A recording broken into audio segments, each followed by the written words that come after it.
Since its birth in 2010, the Audi A1 has been a popular car amongst buyers because it has enabled them to buy a car with the famous 4 rings on it without breaking the bank. I'm joined by the latest version, which is meaner, more aggressive to look at, but more importantly, more spacious.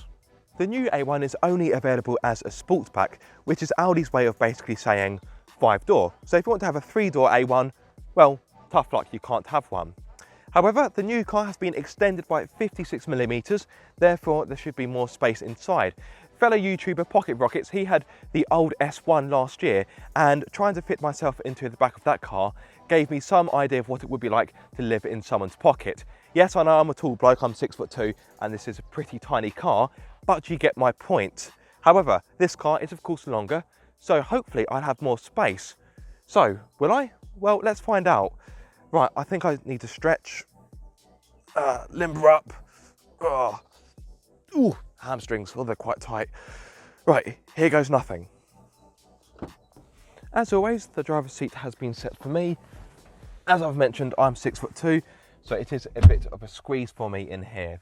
Now, I do apologise for the lighting. I do have dark roof lining, therefore it is causing a bit of havoc in regards to the lighting. But hopefully you'll be able to see that I haven't got much knee room and leg room isn't much better. However, I do have enough headroom. I've got a few millimetres spare, so that is pretty good. And I do have more space in here compared to the S1 I sat in last year, which can only be a good thing. Now, I won't lie, I wouldn't want to be in here for a longer journey, but of course I am an exception. I'm a taller person. If you had children in here or a smaller or medium-sized adult back here, they would of course have more space. Now, could you fit 3 people in the back? No, I think it might be a little bit too tight. The middle seat, as you would expect, is quite slim. The base of it is also set higher up as well, so you have less headroom, and you've also got quite a thick transmission tunnel to navigate as well. So the back is really best served for 2 occupants rather than 3. Now let's talk about practicality. Sadly, you don't have an armrest, which would be quite a nice touch, but you do have decent sized door bin. So I've got a 750ml bottle of water in there with a bit of space left over. You've also got a hook where you can hang up an item of clothing or whatever else you may want to hang up. I don't know. There's no port to charge your smartphone or your tablet, which again is a little bit disappointing. But on the whole, space back here is better than before, and it should be absolutely fine for 2 occupants. 3, maybe a bit of a push.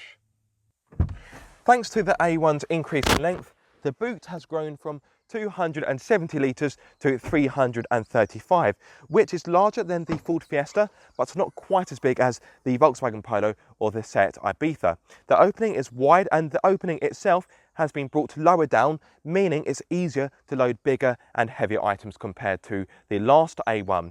This particular model does have the luggage compartment pack. It is a £50 optional extra, and it gives me netting here to keep my belongings in place, and it also gives me a height adjustable boot floor, which, if I'm honest, is quite fiddly to use, as I shall now demonstrate.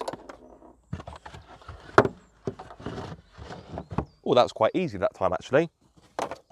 If you need more space, you can of course fold down the 60/40 rear seats to give you 1090 litres. In case you are wondering, you do get a spare wheel, but only if you tick the option. So a spare wheel will cost you £100, but you also need to pay for the toolkit and the jack, which is an additional £25. Oh, come on Audi, don't be so tight. In the front, there's a good amount of cubby holes, and getting a good driving position is easy as the steering wheel adjusts for rake and reach, and the driver's seat has also got a good level of adjustment. The new Audi A1 comes standard with LED headlights, a 10.25-inch digital cockpit, which is similar to the virtual cockpit, but it does lose out on a few features, and an 8.8-inch touchscreen. However, this car has got the optional technology pack, therefore I've got the 10.25-inch virtual cockpit, and I've also got a 10.25-inch touchscreen, both of which are fantastic to look at. They are pin sharp and very slick in their operation, and in fact they are so nice to look at. I think I'd rather look at them than the road, but obviously that would be very bad to do so. You need to keep focused on the roads, kids. Anyway, so yes, you do get a fair amount of tech as standard. And what I like about the ergonomics is the touchscreen is angled towards the driver, and I do like that. The same goes with the air conditioning controls and the buttons beneath, but it is worth mentioning that I do have dual zone climate control, which, as you've guessed it, is an optional extra. Anyway, I could talk about the tech all day and I could play about with it all day, but I think it's about time I take this pint-sized Audi out for a drive.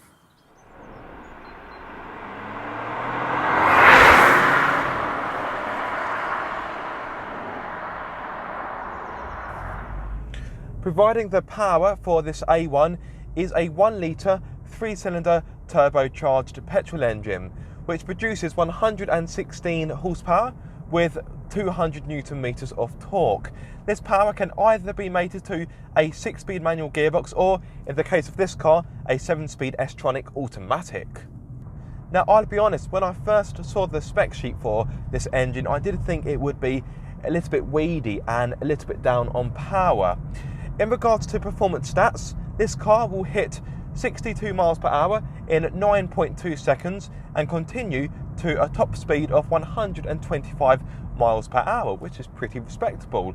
So the figures do look pretty good, but the power, I was concerned about the 116 horsepower. It seemed to be a little bit weedy. However, thankfully, in the real world, the car is pretty responsive. The engine is nippy, the performance is pretty strong. I can't really detect any proper turbo lag, so this engine has been a pleasant surprise. As mentioned, it is mated to a 7-speed S Tronic gearbox, which isn't quite as seamless as other Audis I have driven. I wouldn't go so far to call it jerky, but when you're driving the car dynamically, sometimes the gearbox can pause in between gear changes. As I said, I wouldn't call it jerky. It's not quite as seamless and smooth as the S Tronic I've had in other Audis. Now, I would personally have the 6-speed manual purely because I prefer to have that driver engagement. The S Tronic though, when you're working away normally through normal driving, it does work pretty well. You can knock it back to pop it into sport mode. Therefore, the car hangs onto the revs a little bit more, and the gear changes are, of course, of a more sportier nature. Or you can slide the gear lever to the left and change the gears yourself by pushing away from you to change up and pulling towards you to change down. Not only is this engine responsive, but it's efficient and refined. Even when you rev it hard, it's not boomy or shouty. And when you're cruising, it works away in near silence and just fades into the background. What about the other engines? Well, if you don't fancy this engine, there are 3 others to choose from, none of which are diesel. This 1 litre petrol is also available with an output of 95 horsepower. Then you have a 1.5 litre unit, which offers 150 horsepower, or a 2 litre unit, which offers 200 horsepower. Also part of the S-Line specification is the sport suspension, which makes the A1 undeniably firm. So if you're looking for a small car that has a good ride, or an A1 that has a good ride, I would urge you to avoid the S-Line. Because yes, the ride is most definitely firm. Yes, I know the S-Line is designed to be a sportier car, but to me, in my opinion, I do think the ride is a bit firmer than it needs to be. It's quite jiggly, and yes, I think it may be too firm for some. Now, the upside is, of course, you do get a sportier characteristic for handling. And this car does handle well. Would I go so far to call it fun? Probably not. But there's a good amount of grip in the corners. This car is front-wheel drive. This has not got Audi's famous Quattro system. But even so, I've got enough grip in the corners. The steering is direct. The feedback is pretty good. And the weight is also good, especially when you have it in sports mode. Sorry, not sports mode, dynamic mode. Get my Audi terminology correct. As standard on the S-Line, I have Drive Select. So I've got 4 different driving modes: auto, efficiency, dynamic and individual. Let's put it in dynamic, shall we? Now, I'll tell you what I like about dynamic. When you select it, you get race curbing on the touchscreen. I know that's a very little thing to amuse me, but I do like it all the same. Now, in case you are wondering, this car does not have adaptive dampers, so sadly when you put the car into auto or efficiency, the ride doesn't get any softer. Although if you go for the S-Line competition, that car does have adaptive dampers, so that's worth bearing in mind. Anyway, back onto dynamic. So it does nothing to change the suspension, but what it does do is to make the engine more responsive and to make the steering heavier, which I do like. Now let's touch upon refinement.